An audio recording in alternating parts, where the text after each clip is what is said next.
बहुत ही सुंदर। ये देखिए तिमल, अंजीर जिसको बोलते हैं, तिमल का ही बनता है अंजीर। इसके बीज और अंजीर के बीज जब आप खाएंगे आपको टेस्ट का पता लग जाएगा। और गढ़वाल में आइए और छक के खाइए तिमल। ये देखिए, फ्री ऑफ कॉस्ट। ये है हमारे गढ़वाल का एक फेमस फ्रूट, जो कि आप किसी के भी खेत में जाके छक के खा सकते हैं। और इसकी सब्ज़ी भी बहुत ही सुंदर बनती है। बहुत ही सुंदर ये तिमल गढ़वाली फ्रूट। एक तिमल का डाल ज़रूर। ये देखिए, बहुत सारे फल लगे हुए।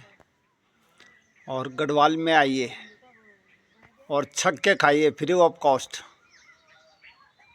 ये देखिए आप।